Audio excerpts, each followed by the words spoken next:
What's up guys, my name is Ace, and Season 4 of Black Ops 6 is right around the corner, and just today we got the blog talking about the Battle Pass and bundles that we're going to be getting, and normally I don't make a video talking about these blogs, because for me, I really just care about the gameplay. I'm not here to be advertising skins for you guys or anything, and it's just not something that particularly interests me. However, this time around, I wanted to talk a little bit about the skins that they're showing us, and especially how they're presenting these skins, because it does feel like we're seeing a notable shift in the general style of skins, and mainly the ones that they're really pushing front and center. Now, just in case you missed it, quite a while back, I did make a video talking about how I wasn't a fan of how crazy the theme was getting with Black Ops 6, especially so early on in the life cycle.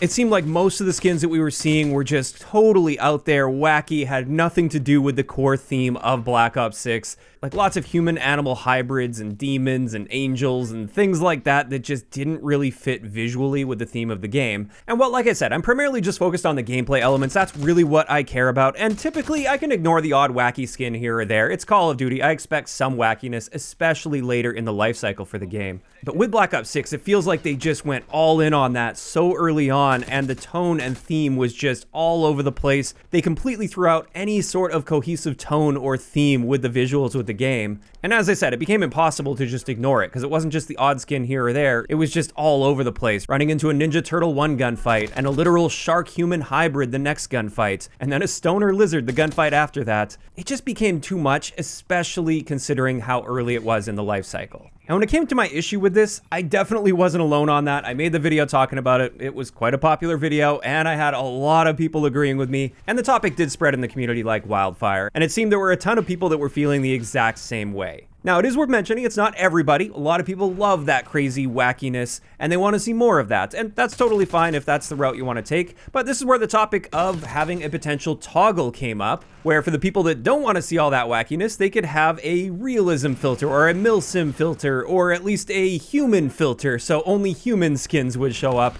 and all the ridiculous non-human skins wouldn't appear just for them on their screen. Now, unfortunately, it doesn't look like that filter's coming anytime soon. We haven't heard anything official about that. There was a rumor circulating that Activision was considering it and working on it and actually was going to bring it to the game, but that was spread by somebody who's just known for trolling in the community. That wasn't actually a real legit thing. That was just like a community wish list sort of thing. However, a little while back, the Ghost of Hope, a notable leaker in the community who definitely has some inside connections with some developers, mentioned that they're talking about showing some more restraint, at least, when it comes to skins and bundles and microtransactions. And even though crossovers are quote-unquote printing money, they heard the criticism that the game is starting to look stupid. And therefore, at least long-term, it looked like they're going to start dialing that back a little bit, while still having some crazy, wacky stuff. They're just not going to be putting as much emphasis on that. And I think we're already starting to see that a little bit with Season 4. If we just scroll through the Battle Pass skins, for instance, primarily on the non-Black Cell side, the Black Cell side is definitely way more out there, but for these standard skins, these are much more along the lines of what I would expect out of Call of Duty, and what I'm totally cool with as well, where they may not be totally realistic milsim skins, but they're at least grounded in the general theme of Black Ops, and it doesn't completely throw any immersion in the game out the window. Like, we've got the Stitch Prisoner skin. That one looks pretty cool. Fits with the tone of the game. I've got no issue with that. You probably wouldn't see a soldier running around the battlefield like that, but that's okay. We don't need to be going that far in the other direction with Call of Duty, just something that actually ties in with the theme. Then we've got this Nocturnal Scout skin. That one's very milsimmy and tactical. We've also got this FBI skin for Pain, or this Bounty skin for Gray, which is a really cool and grounded milsim sort of a skin. Then we do have one that is a little bit wacky and out there. This is the Chow Time skin for Kane. But even this one, as silly as it looks, at least it's human, and I can see it at least kind of tying in with the theme in some way. When it comes to this, I'm totally fine if they want to stretch the limits to a degree like this. The main issues I have are when they really start pushing the limits, where the characters no longer become human, or it's just so far outside of the general theme and tone of Black Ops. So that one, well, silly, I'm still fine with that. After that, we have the Dread Warden skin, which is another tactical skin. Not like fully realistic by any means, but also totally fine within the theme. We've got the early release skin for Toro. That one looks fine. We got a really cool Adler skin, the Truth Chaser skin. This is really the type of skin I want to see. That's an excellent skin for the game. We've also got the Shrubwise skin for Nazir. We've got the Dead Tide skin for Marshall. And then finally, for completing the Battle Pass, you get the Stitch Yard Dog skin. And overall, looking at all of these skins in the Battle Pass, not on the Black Cell side of things, this is much more along the lines of the skins that I would love to see in a Black Ops game.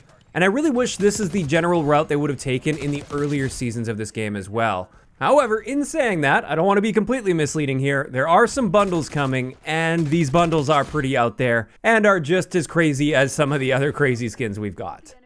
Now, the first pack we've got here are 2 ballerina skins from the John Wick ballerina crossover, and these ones are totally fine. This is the type of crossover that I think works really well with Call of Duty, so much better than the Ninja Turtle crossover. I also heard rumors that there will actually be a John Wick skin, and I even saw some apparently leaked images of this, and I'm gonna hold off on showing those just in case they are leaked, but I think it's possible they're just really good fan-created images. I'm hoping I'm wrong on that. I hope they're legit, but this is an excellent crossover, and I'd love to see more like this, because this stuff actually could tie in with Call of Duty. However, beyond that, we've got the goat skin, so now we've got a goat-human hybrid, or at least a human wearing a goat mask and has a goat companion for a finishing move, just like the unicorn finishing move. We have the Olympus Bolt Mastercraft Ultra skin, which is also pretty out there and kind of fits the general theme of the whole angels and demons and god skins.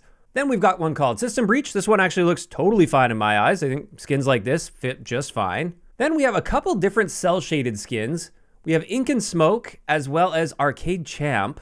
And when it comes to the cell-shaded skins, I think it's kind of neat in a way, and they stand out and they're unique. But at the same time, having an entirely different art style and forcing that into the existing art style, I do think is quite awkward, and I'm not a huge fan of how that actually looks in-game. But to each their own, I know a lot of people are really into this stuff. And then finally, we've got the Dress to Grill bundle, and this is just Adler in an apron. And while this one's a little bit silly, it's far from the craziest skin that we've got in the game, and I honestly don't even really have a big issue with this one. And there we go. That wraps it up for all of the skins we're getting. Like I said, there's definitely some crazy, wacky ones in there that I would rather not see in Call of Duty, but I also accept the fact that wacky skins are a part of Call of Duty. And the big thing for me is just not having them take over so heavily like they did in the previous seasons. And it's good to see the ratio seems to be improving here, where we're getting far more grounded skins that actually fit with the Black Ops theme and setting, compared to the wacky skins. Also, since that report from the Ghost of Hope came out like a month and a half ago, I highly doubt that really gave them much time to completely pivot on this, as many of these skins probably would have been well underway or already completed even. I think it's largely the presentation of this as well, the fact that they're not really putting much emphasis on the really wacky skins, and they're putting a lot more emphasis with their advertising on the more milsim style skins.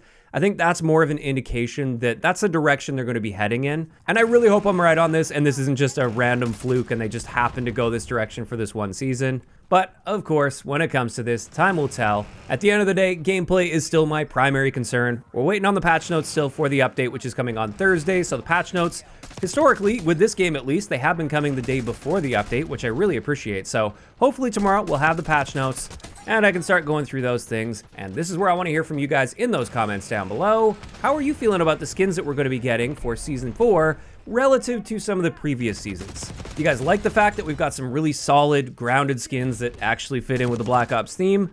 Or do you want to see more wacky skins? Just let me know down below. If you enjoyed the video, a like rating is always appreciated. And don't forget to subscribe for more if you haven't already. I'll talk to you guys next time.